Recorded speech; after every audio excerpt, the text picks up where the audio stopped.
Lung cancer మనం diagnose చేయక ముందు నార్మల్ గా సిమ్టమ్స్ ద్వారా అది లంగ్ క్యాన్సర్ అయి ఉండొచ్చు అని కొన్ని ఏమైనా సైన్స్ ఉంటాయా? వెరీ ఇంట్రెస్టింగ్ క్వశ్చన్ అండి. లంగ్ క్యాన్సర్ ని ఎర్లీగా మీ సిమ్టమ్స్ ద్వారా ఎలా కనుక్కోవచ్చు ఆర్ ఎలా సస్పెక్ట్ చేయొచ్చు అంటే, మోర్ కామన్ గా సిమ్టమ్ వచ్చేది persistent cough more than 3 weeks 4 weeks 5 weeks అవుతుంది, తగ్గట్లేదు. అండ్ కాఫ్ తో పాటు slight amount of blood, mild hemoptysis అంటాం, కాఫ్ తో పాటు బ్లడ్ వస్తుంది. Second point. థర్డ్ వచ్చేసి అన్ఇంటెన్షనల్ వెయిట్ లాస్. మీరు అనుకోకపోయినా కూడా బరువు తగ్గుతున్నారు అంటే మళ్ళీ డౌట్ రావాలి, ఏదన్నా ప్రాబ్లం సంథింగ్ సీరియస్లీ హ్యాపెనింగ్ అని.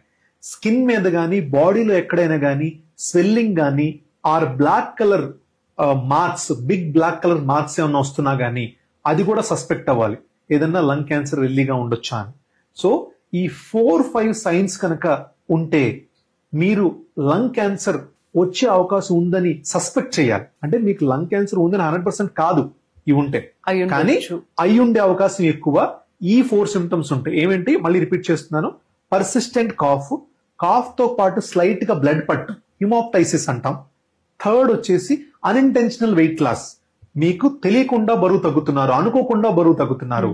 లాస్ట్ వచ్చేసి any swelling or black colour marks on the any part of the body. అలాంటి సిమ్టమ్స్ కనుక ఉంటే మీరు ఇమీడియట్ గా పల్మనాలజిస్ట్ ని కన్సల్ట్ చేసి ఇది లంగ్ క్యాన్సర్ వల్ల వస్తుందా ఆర్ వేరే అదర్ లంగ్ కండిషన్ వల్ల వస్తుందా అనేది డిఫరెన్షియేషన్ ఆర్ టెస్టింగ్స్ అనేది చేయించుకోవాలండి.